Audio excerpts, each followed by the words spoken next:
આપણે જોઈશું ગણિત ધોરણ 7 ચેપ્ટર 7 રાશિઓની તુલના। આ ચેપ્ટરમાં આપણે જે ભૌતિક રાશિઓ છે એની સરખામણી કરવાની છે। સરખામણી કુલ બે રીતે થઈ શકે છે, એક ટકાવારીની રીતે અને એક ગુણોત્તરની રીતે। સરખામણી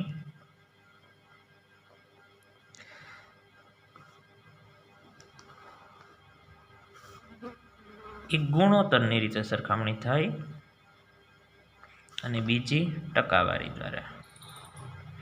આપણે પહેલા ગુણોત્તર વિશે થોડું સમજીએ, પછી ટકાવારી વિશે સમજીશું।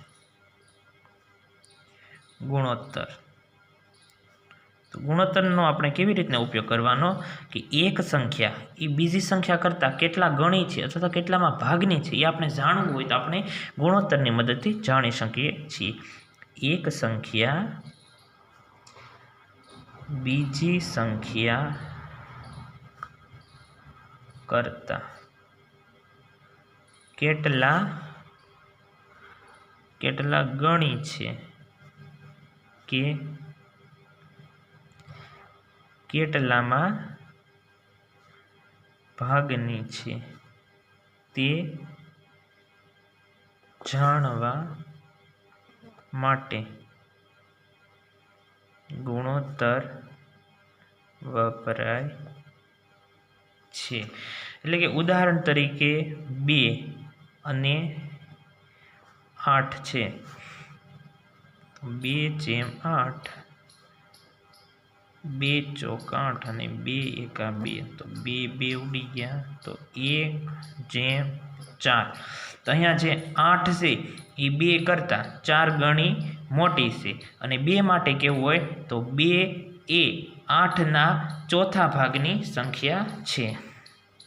તો 8 એ 2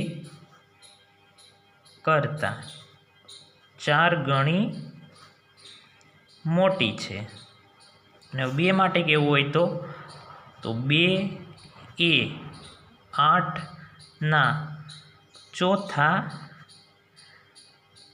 ભાગની સંખ્યા છે।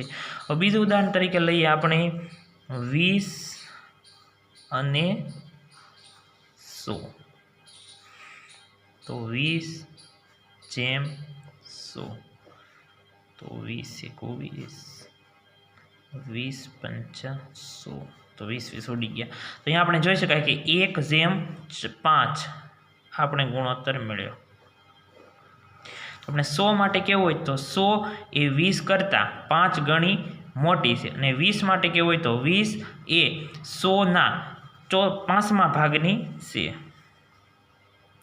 તો 100 એ 20 કરતાં 5 ગણી મોટી છે। તો જ્યારે 20 એ 100નો 5મો ભાગ છે, તો 5મા ભાગની સંખ્યા છે એમ પણ કહી શકાય છે।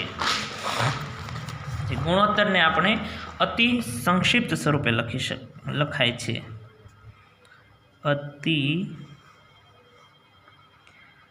સંક્ષિપ્ત સ્વરૂપે લખાય છે। અતિ સંક્ષિપ્ત એટલે કે નાનામાં નાના સ્વરૂપે જે ગુણોત્તર મળે એમાંથી કાંઈ સમાન નીકળવું જોઈએ નહીં। તેને ગુણોત્તરને અંશ, છેદ અથવા અંશ જેમ છેદ, જ્યાં બે ટપકા છે શું કહેવાય જેમ, અંશ જેમ છેદ સ્વરૂપે લખાય। ગુણોત્તરમાં જે પ્રથમ સંખ્યા આપી હોય, પ્રથમ સંખ્યાને અંશમાં લખાય અને તે બીજી સંખ્યા છે સંખ્યાને છેદમાં લખાય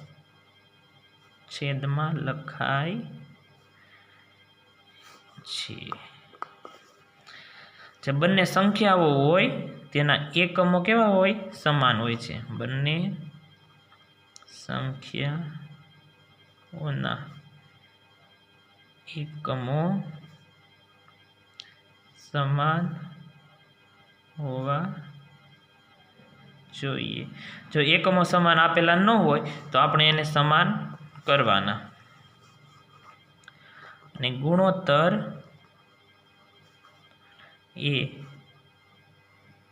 એકમ રહિત છે, એટલે કે જે ગુણોત્તર મળે એને પાછળ કોઈ એકમ લાગતો નથી। એટલે કે આપણે જોઈએ કે 2 કિલોમીટર અને 6000 મીટર 6000 મીટરનો ગુણોત્તર શોધો। અહીં આપણે જોઈ શકાય કે આ 2 કિલોમીટરમાં કિલોમીટર અને 6000 મીટરમાં મીટર, આ બંને એકમો અલગ અલગ છે। આપણે આને એક સમાન એકમ બનાવશું। આપણે 2 કિલોમીટર છે એને મીટરમાં અથવા તો 6000 મીટર છે એને કિલોમીટરમાં ફેરવશું। આપણે પહેલાં 6000 મીટર છે એને કિલોમીટરમાં ફેરવ્યું, એટલે કે 1000 મીટરે 1 કિલોમીટર, તો 6000 મીટરે કેટલા કિલોમીટર, આવી રીતના ત્રિરાશિ મૂકવાની। તો 6000 ગુણ્યા 1/1000, ઉપર નીચે જે સમાન હોય તે ઉડાડવાનું। 6000 મીટર બરાબર આપણે મળી ગયું 6 કિલોમીટર। તો અહીંયા હવે 2 કિલોમીટર અને 6 કિલોમીટર, તો અહીંયા આપણે જોઈ શકાય કે આ બંનેના એકમો સમાન થઈ ગયા। હવે આનો આપણે ગુણોત્તર મેળવી લઈએ। 2/6, 2/6, 3 દૂ 6, 2 2 ઉડી ગયા, 1/3। આનું અતિ સંક્ષિપ્ત સ્વરૂપ મળી ગયું। ગુણોત્તરને અંશ અને છેદમાં અથવા તો 1/3 આવી રીતના પણ લખી શકાય છે। હવે સરખામણી કરવાની બીજી રીત ટકાવારી।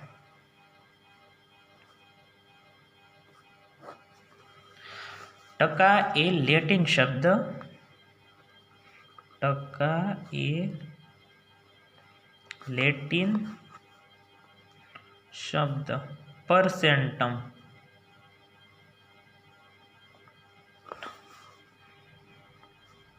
પરથી આવેલ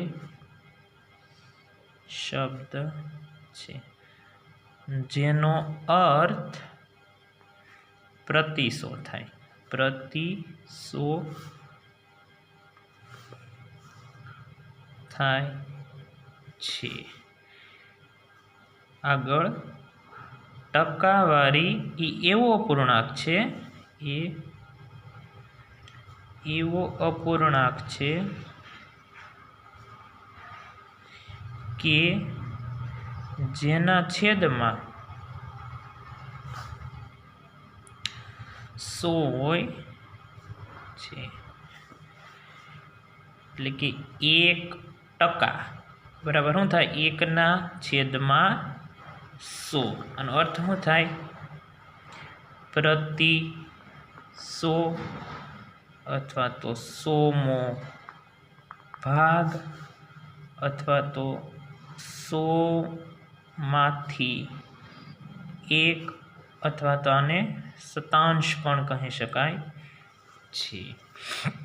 હવે આગળ જે અપૂર્ણાંક હોય, અપૂર્ણાંકને ટકાવારીમાં ફેરવવો હોય, ટકાવારીમાં ફેરવવા માટે જે અપૂર્ણાંક હોય, જે અપૂર્ણાંકને 100 વડે ગુણવાના, એટલે જે અપૂર્ણાંક હોય, અપૂર્ણાંકને આપણે ટકાવારીમાં ફેરવવું હોય તો અપૂર્ણાંકને આપણે 100 વડે ગુણશું। ઉદાહરણ તરીકે 1/3 આ અપૂર્ણાંક છે, તો એને આપણે ફેરવવાનું છે ટકાવારીમાં, તો આપણે 100 વડે ગુણીશું। તો 33.33 ગુણ્યા 3 તો 3 3 ઉડી ગયા તો 33.33%. તો 1/3 એટલે શું થાય 33.33%. હવે ટકાવારીને અપૂર્ણાંકમાં ફેરવવો. અપૂર્ણાંકમાં ફેરવવા માટે એનાથી ઉલટી પ્રોસેસ, ટકાવારીને આપણે અપૂર્ણાંકમાં ફેરવવાનું છે. તો ટકાવારીને 100 વડે ભાંગવાના. જો અપૂર્ણાંકને ટકાવારીમાં ફેરવવું હોય તો અપૂર્ણાંકને 100 વડે ગુણવાના. જ્યારે ટકાવારીને અપૂર્ણાંકમાં ફેરવવું હોય તો ટકાવારીને આપણે 100 વડે ભાંગીશું. આ ટકાવારી છે, ટકાવારીને અપૂર્ણાંકમાં ફેરવવાની છે. આપણે 100 વડે એનો ભાગાકાર કરીશું. ઉદાહરણ તરીકે લઈએ કે 20%. તો 20%ને આપણે અપૂર્ણાંકમાં ફેરવવું હોય તો 20/100. 100 વડે કરશું ભાગાકાર. તો 20 × 100 20 1/5. 1/5 એટલે 20%. તો આ હતો રાશિઓની તુલનાનો થિયરીનો લેક્ચર.